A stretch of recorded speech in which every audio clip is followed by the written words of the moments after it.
잘 아시는 말씀이죠. 워낙 유명한 말씀입니다. 이 말씀은 마태복음의 산상수훈이라는 이름으로 훨씬 더 많은 분량이 기록되어 있습니다. 마태는 이 성경을 기록하면서 주님의 주옥 같은 설교들을 다 따로 모아가지고 산상수훈이라는 그 이름으로 그렇게 따로 모아놨습니다. 마태는 성경을 기록하면서 시간 순서대로 기록하지 않았죠. 그 이유가 마태는 세리였기 때문이라고 합니다. 그래서 세관에서 이렇게 세금을 정리할 때 부가세 따로, 종합소득세 따로, 그리고 재산세 따로 분리하고 이렇게 하듯이 마태가 그렇게 했다는 겁니다. 그래서 마태복음 5, 6, 7장에는 주님의 주옥 같은 설교만 딱 모아넣어서 기록하고, 또 8, 9장에는 주님의 이정만 따로 모아놓고, 또 13장에 가서는 천국에 관한 비유만 또 쫙 말씀 모아놓았고, 또 마태복음 24장, 25장에 가서는 종말론에 관한 이야기를 또 따로 모아놓고, 이렇게 마태가 세리였기 때문에 세목별로, 주제별로 성경을 기록해 놓았다는 것입니다. 누가는 의사였기 때문에 사건을 시간 순서대로 정리해 놓았죠. 환자가 오면 의사들이 제일 먼저 언제부터 그런 증상이 나타나셨나요? 하고 묻죠.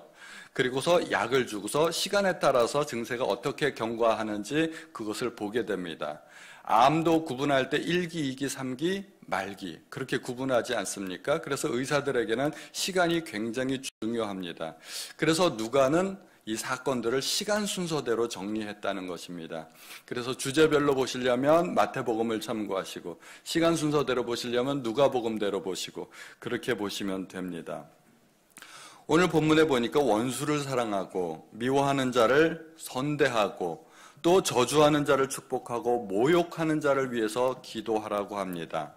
이게 가능할까요? 어떻게 이렇게 할 수 있을까요?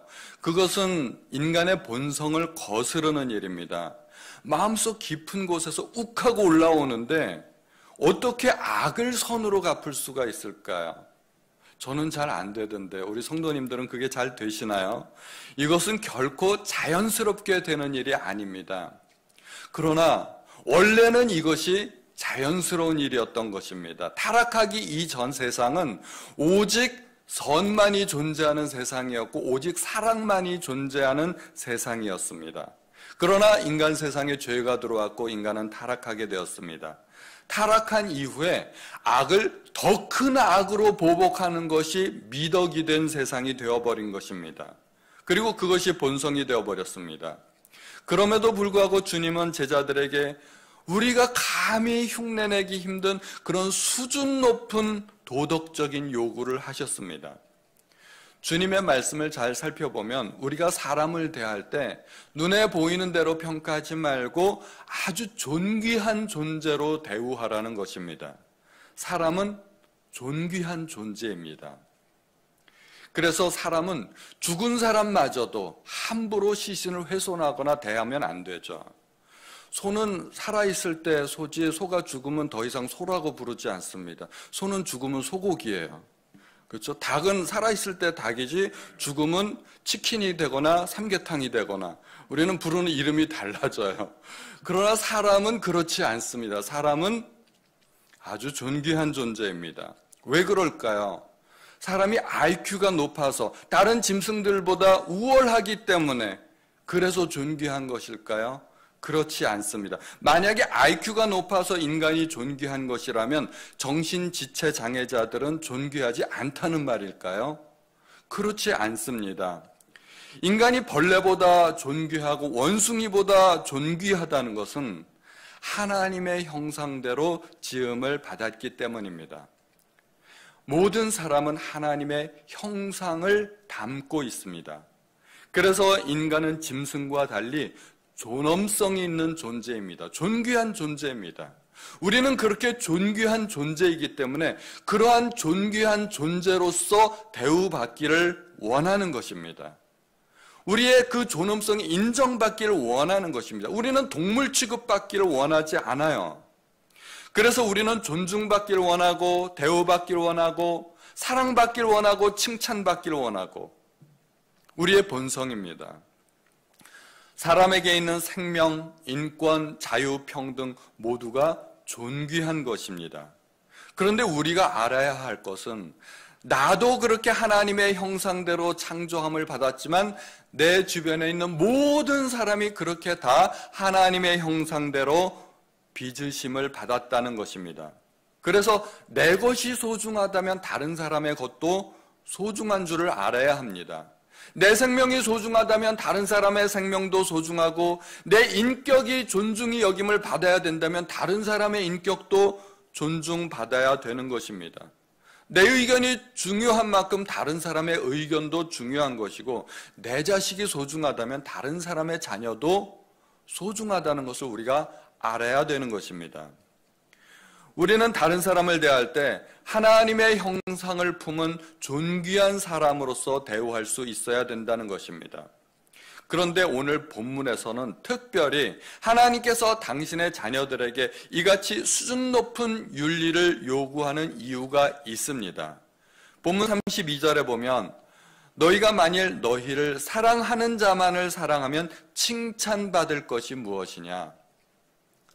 칭찬받아야 된다는 얘기죠. 35절에 보면 오직 너희는 원수를 사랑하고 선대하며 아무것도 바라지 말고 꾸어주라. 그리하면 너희 상이 클 것이요. 상 받으라는 이야기죠. 모든 부모는 자녀가 잘 되기를 바랍니다. 다른 아이들보다 더 뛰어나기를 바랍니다. 당연히 그렇죠. 우리 하나님도 마찬가지십니다. 왜냐하면 하나님 우리의 부모님이시기 때문에 그렇습니다. 주님께서 우리에게 높은 도덕적 수준을 요구하신 것은 우리가 칭찬받고 상받길 바라시기 때문에 그런 것입니다. 만약에 우리가 그런 삶을 살지 않는다면 세상의 죄인들과 똑같은 수준이 된다는 것입니다. 세리와 창기들도 자기를 사랑하는 사람을 사랑하지 않습니까? 자기를 사랑하지 않는 사람이 어디 있겠습니까? 우리는 그 수준을 뛰어넘어야 된다는 것입니다. 지금 함께 예배를 드리는 모든 성도님들 머릿속으로 잠깐 한번 생각해 보시죠. 나는 어떤 사람을 좋아할까? 나는 어떤 사람을 싫어할까? 내가 좋아하는 사람을 한번 떠올려 보세요.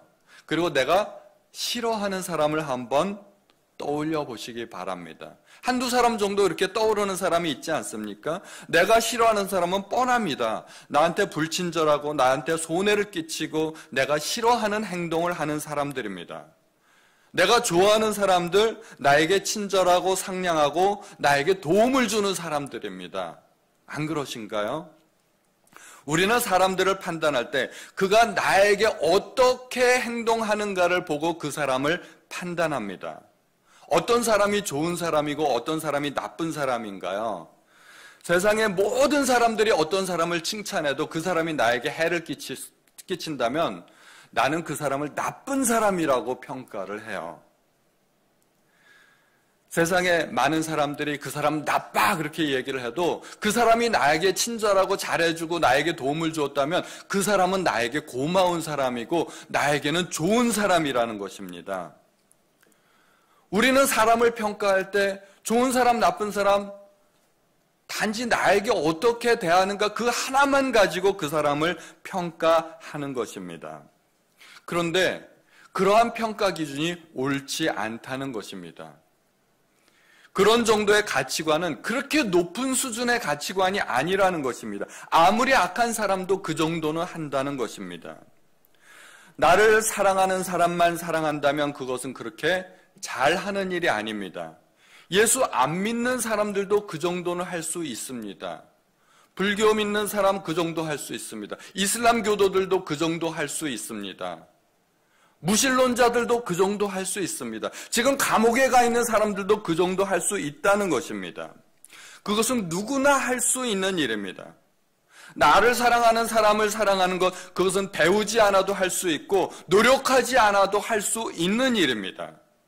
다시 말해서 그것은 우리의 본능이라는 것입니다. 우리는 본능적으로 나에게 잘해주는 사람에게 나도 잘해주고 나에게 해를 끼치는 사람은 내가 싫어합니다. 그것은 동물도 마찬가지입니다. 동물들도 자기 주인을 알아봅니다. 주인이 나한테 잘 해주니까. 동물들도 자기에게 해를 끼치면 싫어합니다. 사람이 만약에 그 수준으로 살아간다는 것은 그것은 본능에 의해서 살아가는 것이고 동물과 다를 바 없다는 것입니다. 우리는 동물과 달라야 되지 않습니까? 하나님은 자녀들에게 큰 상을 주시길 원하십니다. 그러려면 그리스도인들은 세상에서 칭찬받는 사람이 되어야 됩니다. 그런데 기껏해야 누구나 할 수 있는 정도의 수준을 가지고 칭찬받을 수 없습니다.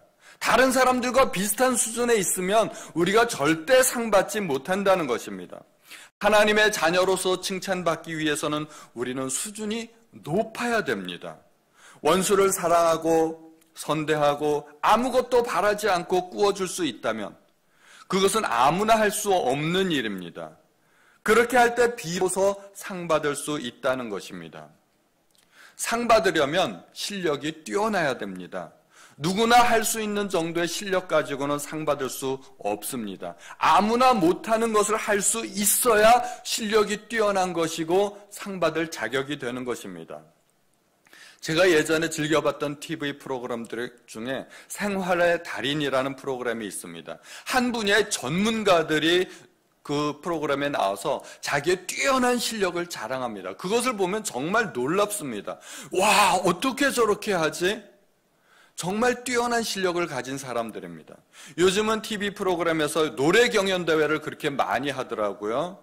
거기에 보면 정말 뛰어난 가수들이 많이 나옵니다. 보통 사람들보다 뛰어나니까 그런 프로그램에 출연도 하고 상도 받을 수 있게 되는 것입니다. 그 잘하는 사람들 가운데 뽑고 또 뽑고 가리고 또 가려서 정말 우수한 사람에게 상을 주는 것입니다. 우리가 상 받으려면 그렇게 뛰어난 자질이 있어야 된다는 것입니다. 나는 누구를 사랑하고 누구를 미워하는가를 한번 생각해 보시기 바랍니다. 만약 내가 나를 좋아하고 나에게 잘해주는 사람만 좋아하고 사랑한다면 그 정도는 세리와 창기들도 할 수 있고 오늘날로 이야기하자면 정인이 양부모도 그 정도는 할 수 있다는 것입니다. 정인이 사건 아시죠? 참 가슴 아픕니다. 그런데 그 정인이 양부모에게 맛있는 거 사주고 선물 사주고 용돈 주고 친절하게 대해준다면 정인이 양부모가 그런 사람들 싫어하겠습니까? 정인이 양부모를 엄벌에 처해달라고 그렇게 진정서 올리는 사람도 많은데 우리가 만약에 나에게 잘해주는 사람만 내가 좋아하고 사랑할 수 있다면 나도 그 수준이라는 것입니다. 정인이 양부모나 나나 다를 바가 없다는 것입니다. 우리가 정인이 양부모에게 어떻게 손가락질하고 비난하고 욕할 수 있겠습니까? 나도 똑같은 수준인데. 우리는 적어도 그보다는 뛰어난 수준이 되어야 된다는 것입니다. 그래야 칭찬받고 상 받을 수 있다는 것입니다. 우리가 원수까지도 사랑해야 되는 더 중요한 이유가 있습니다. 그것은 35절 후반부에 나옵니다. 오직 너희는 원수를 사랑하고 선대하며 아무것도 바라지 말고 꾸어주라. 그리하면 너희 상이 클 것이요 또 지극히 높으신 이의 아들이 되리니. 이게 중요합니다. 우리는 어떻게 그리스도인이 될 수 있을까요? 우리는 어떻게 하나님의 자녀가 될 수 있는 것일까요? 교회 등록하면 다 그리스도인이 되는 것일까요? 제 생각에는 교회 다닌다고 다 그리스도인이 되는 것은 아닌 것 같습니다. 그리스도인이라는 이름은 성경에 안디옥 교회에서 처음 사용된 용어입니다. 그들은 안디옥 교회 성도들은 입만 열었다 하면 그리스도에 관해서 이야기했습니다. 그렇게 전도했습니다. 그러다 보니까 주변 사람들이 조롱하는 의미로 붙여준 별명입니다. 저 예수쟁이. 입만 열었다 하면 그리스도. 그런데 안디옥 교회는 사도들이 세운 교회가 아닙니다. 예루살렘 교회에 큰 핍박이 일어나자 성도들이 다 흩어졌습니다. 여기저기 세상에 다 흩어졌습니다. 성도들이 안디옥 지방에까지 가서 그리스도를 전하고 그곳에 많은 사람들을 전도해서 그곳에 교회가 세워지게 되었습니다. 그래서 세워진 교회입니다. 예루살렘 교회가 이 소식을 듣고 그들에게도 지도자가 있어야 되겠다 해서 바나바를 파송합니다. 바나바는 착한 사람이요 성령과 믿음이 충만한 사람이라고 합니다. 그렇게 그 교회는 성도들과 지도자가 모범적인 삶을 살았고 큰 부흥이 일어났기 때문에 칭찬받는 교회였습니다. 사람들에게 욕먹고 비난받는 교회가 부흥할 수 있겠습니까? 그런 교회는 부흥하지 못합니다. 그들은 그리스도인들이라고 불리게 되었는데 그 이유 중에 하나는 그들의 삶이 그리스도를 닮은 헌신적인 삶을 살았기 때문입니다. 그들이 조롱은 받았지만 비난받고 욕먹지는 않았다는 것입니다. 오히려 칭찬받았습니다. 그래서 교회가 부흥했던 것입니다. 그러므로 이 그리스도인이라는 이름은 우리에게 자랑스러운 이름입니다. 얼마나 자랑스러운 이름인지 모릅니다. 떳떳하게 나는 그리스도인이라고 이야기해도 될 만큼 그 이름은 우리에게 명예로운 이름이라는 것입니다. 어떤 사람이 만약에 상을 받았다면 저 사람은 상 받았대. 굉장히 명예롭지 않습니까? 자랑할 만하지 않습니까? 어떤 사람이 노벨상 수상자래. 그러면 대단히 존경스러운 그런 호칭입니다. 노벨상 수상자. 우리에게 그리스도인이라는 이름은 그런 이름이라는 것입니다. 우리는 소위 하나님의 자녀라는 사람들입니다. 그리스도인이라고 불리는 사람들입니다. 그러면 어떻게 살아야 될까요? 우리는 그러한 이름에 마땅한 삶을 살아야 됩니다.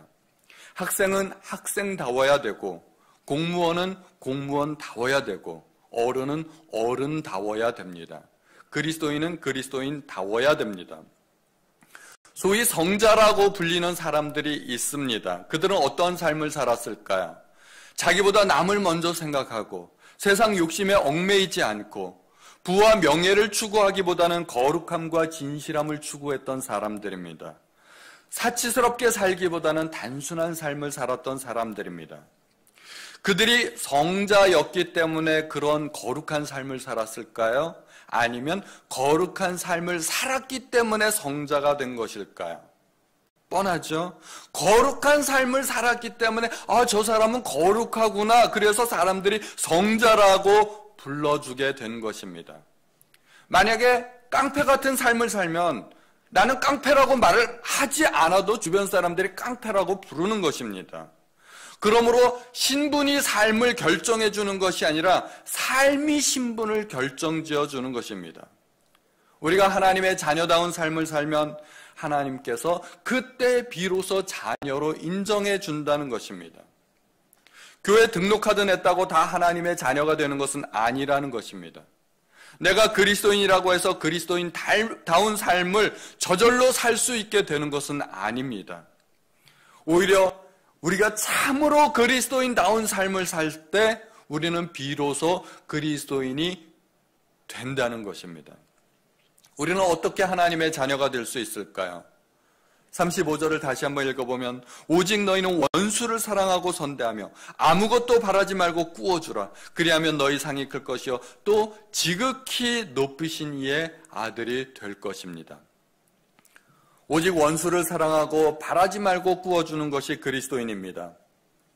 그렇게 해야만 상이 크고 또 지극히 높으신 이의 아들이 될 수 있습니다.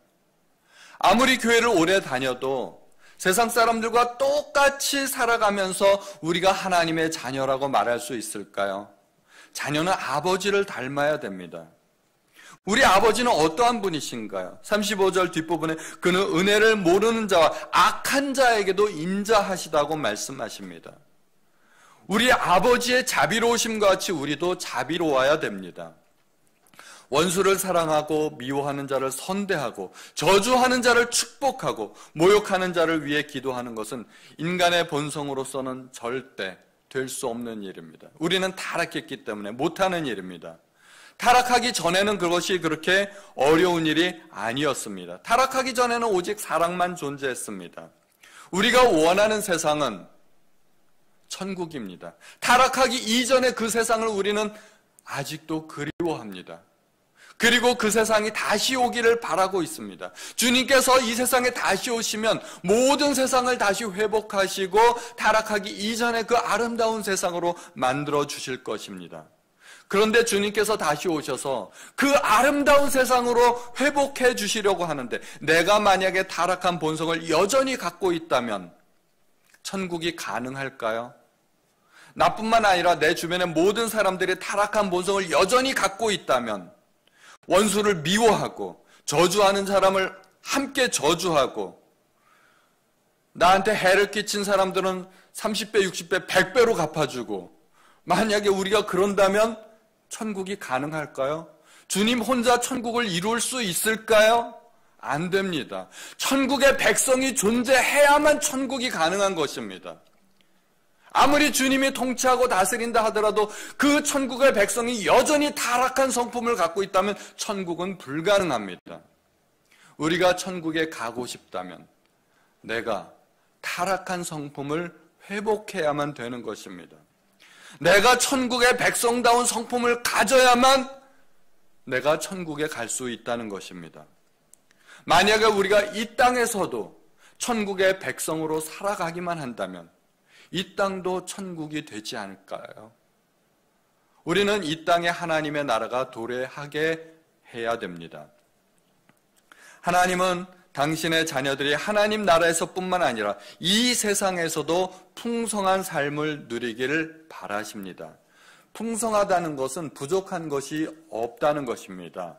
그런데 우리는 원하는 것은 많은데 원하는 만큼 잘 얻지를 못합니다. 주님이 원하는 것을 얻을 수 있는 비결을 알려주셨습니다. 그것은 원하는 것을 심으라는 것입니다. 우리가 배추를 원하면 배추씨를 심고 무를 원하면 무씨를 심어야 되지 않습니까? 그것이 심은 대로 거두는 법칙입니다. 내가 비판받지 않으려면 나도 비판하지 말아야 됩니다. 내가 정죄하지 않으면 나도 정죄받지 않습니다. 내가 용서받으려면 나도 용서해야 됩니다. 먼저 주면 차고 넘치도록 받게 됩니다. 그것이 주님이 주신 법칙입니다. 우리는 어떻게 용서받을 수 있을까요? 뇌물 쓴다고 되는 일이 아니고 손이 발이 되도록 빈다고 되는 일이 아닙니다. 내가 누군가를 먼저 용서하면 그때 비로소 나도 용서받을 수 있게 됩니다. 용서라는 쿠폰을 하나 얻는다고 생각하시면 됩니다. 내가 누군가의 실수를 용서할 때 나는 용서라는 쿠폰을 받는 것입니다. 내가 누군가를 비판하지 않으면 나도 면책 쿠폰을 하나 얻는 것입니다. 그렇게 쿠폰을 많이 쌓아놓은 사람은 언제든지 그 쿠폰 쓸 수 있습니다. 쿠폰이 없으면 아쉬울 때 험한 꼴을 당할 수도 있는 것이죠. 그러므로 우리가 남들을 용서할 때 너그러운 마음으로 용서가 안 된다면 내가 쿠폰 하나 얻어야 되겠다. 그런 마음으로 용서해야 된다는 것입니다. 우리가 남들을 크게 용서하면 정말 큰 쿠폰 하나 얻는 것입니다. 내가 남에게 심은 것을 반드시 거둔다고 생각하시기 바랍니다. 비판하지 않고 정죄하지 않고 용서하는 것은 그러므로 남을 위한 일이 아니라 나를 위한 일이라고 생각하셔야 됩니다. 상대방 속에서 미래의 나를 보는 것입니다. 상대방에게 하는 것이 곧 나 자신에게 하는 것입니다. 저 사람에게 심지만 내가 거두게 될 것입니다. 주기도문에서 주님은 이 원리를 잘 가르쳐 주셨습니다. 우리가 우리에게 잘못한 사람을 용서하여 준 것 같이 우리 죄를 용서해 달라는 것입니다. 만약 우리가 우리에게 잘못한 사람을 용서한 경험이 없다면 우리가 이 기도를 할 수 있을까요? 나는 용서하지 않았는데 어떻게 이 기도를 주님 앞에 올려드릴 수 있겠습니까? 1만 달란트 탕감받은 자가 100데나리온 빚진 자를 용서하지 않자 결국 그의 1만 달란트 탕감은 무효가 되어버렸습니다. 용서받았는데 그게 무효가 되었습니다. 결국 용서받지 못했습니다.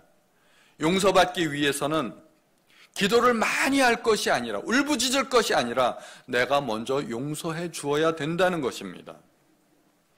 주님은 우리가 원하는 것을 얻기 위해 기도하라고 알려주셨습니다. 마땅히 기도해야 됩니다. 구하고 찾고 두드리라는 것입니다. 그러면 구하는 자에게 구해지고 찾는 자에게 찾아지고 두드리는 자에게는 열릴 것이라고 말씀하셨습니다. 그러면서 하나님께서 자녀들에게 좋은 것으로 주실 것이라고 주님이 약속해 주셨습니다. 그런데 결론은 조금 어려운 부분이 있습니다. 마태복음 7장 11, 12절에 너희가 악한 자라도 좋은 것으로 자식에게 줄 줄 알거든 하물며 하늘에 계신 너희 아버지께서 구하는 자에게 좋은 것으로 주시지 않겠느냐. 그러므로 무엇이든지 남에게 대접을 받고자 하는 대로 너희도 남을 대접하라. 이것이 율법이요 선지자니라. 구하고 찾고 두드리면 하나님 아버지께서 좋은 것으로 주신다는 것입니다. 그렇게 기도에 관한 설교를 해주셨습니다. 그리고 마치시면서 그러므로 남에게 대접을 받고자 하는 대로 남을 대접하라라고 말씀하십니다. 내가 이렇게 남을 대접하면 하늘에 계신 아버지께서 구하는 자에게 좋은 것으로 주신다는 이야기입니다. 이게 무슨 말이에요? 남에게 대접하는 것이 기도 응답의 비결이라는 것입니다. 내가 남을 대접해야 하나님도 나에게 대접해 주신다는 것입니다. 결국 하나님께서 우리에게 요구하시는 모든 것은 남을 위해서 희생하라는 말이 아닙니다. 그렇게 해야 너희들이 잘 될 수 있어. 그렇게 해야 너희 기도가 응답받아. 그렇게 해야 하나님께서 너희에게 상을 주실 거야 하고 우리 자신을 위해서 알려주신 일인 것입니다. 제자들에게 손해보며 살라고 가르치신 것이 아닙니다. 이득 보면서 살라고 그 방법을 알려주신 것입니다. 우리가 사람에게 심고 하나님께서 갚아주실 때는 훨씬 더 크게 갚아주시기 때문입니다. 1만 달란트 탕감받은 자에게 필요한 용서는 100데나리온이었습니다. 그가 100데나리온의 채무를 다른 사람의 그 채무를 탕감해 주었더라면 그는 1만 달란트를 탕감받을 수 있었습니다. 비율로 따지면 1대 60만입니다. 60만 배를 받는 것입니다. 남을 대접하는 것은 엄청나게 높은 이율로 적금하는 것과 같습니다. 이 적금이 있다면 안 드시겠습니까? 만약에 이율이 한 10%만 돼도 사람들이 떼거지로 달려들 텐데 그런 적금 없잖아요. 10%짜리 그런 적금이 어디 있어요? 그런데 60만 배로 하나님께서 갚아주신다면 이런 적금 안 드시겠습니까? 빚내서라도 적금 들어야죠. 투자할 만합니다. 우리가 심을 때 우리는 사람에게 심습니다. 그리고 거둘 때 하나님께 거둡니다. 내가 사람을 용서하면 하나님께서 나의 죄를 용서해 주십니다. 내가 사람을 정죄하면 우리는 하나님께 정죄받습니다. 그러므로 하나님께 대우받고 싶은 것이 있다면 사람에게 심어야 합니다. 우리의 본성은 타락했습니다. 더 이상 하나님의 거룩하심과 사랑하심이 우리 안에 온전히 거하지 않습니다. 내 힘으로는 온전히 이 주님의 말씀을 실천할 수 없습니다. 어떻게 나를 미워하는 자를 선대하고 나를 저주하는 사람을 축복할 수 있을까요? 그것은 타락한 인간의 본성으로는 할 수 없는 일입니다. 어떻게 해야 될까요? 새 사람이 되어야 됩니다. 성경은 반복해서 우리가 새 사람을 입어야 한다고 말씀하고 있습니다. 에베소서 4장 24절에 하나님을 따라 의와 진리의 거룩함으로 지으심을 받은 새 사람을 입으라고 말씀하고 있습니다. 내 힘으로는 할 수 없지만 내 속에 성령의 능력으로 할 수 있습니다. 스테반 집사님이 돌에 맞아 순교할 때 스테반 집사님은 거의 완벽하게 예수님이 그 요구하신 수준의 용서를 해주었습니다. 죽어가면서 십자가에서 예수님이 하셨던 그 말씀을 하게 됩니다. 주여 이 죄를 그들에게 돌리지 마옵소서. 스테반 집사님이 이런 말을 할 수 있었던 것은 성령이 충만했기 때문입니다. 사도행전 7장 55절에 스테반이 성령 충만하여 하늘을 우러러 주목하여 하나님의 영광과 및 예수께서 하나님 우편에 서신 것을 보았다고 합니다. 스테반이 성령이 충만했습니다. 원수를 사랑하는 것은 비록 내 힘으로 되는 일은 아니지만 내 속에 성령께서 역사하시면 할 수 있습니다. 불가능한 일이 아닙니다. 주님께서는 우리에게 불가능한 명령을 하신 적이 없습니다. 내 속에서 욱하고 올라올 때 그때 내가 지금 동물적인 본능으로 반응하고 있는지 내 속에서 성령께서 역사하고 있는지 그것을 판단해야 됩니다. 나는 어떻게 반응하고 있는가? 하나님께서는 어떻게 나에게 대우해 주셨는가? 하나님께서 먼저 나에게 대우하신 그 사랑을 깨달으시기 바랍니다. 우리가 아직 죄인 되었을 때, 내가 그리스도를 알지 못할 때 그리스도께서 십자가의 사랑으로 나를 사랑하셨다는 그 사랑을 깨달으시기 바랍니다. 그리고 그 사랑을 우리는 본받아야 됩니다.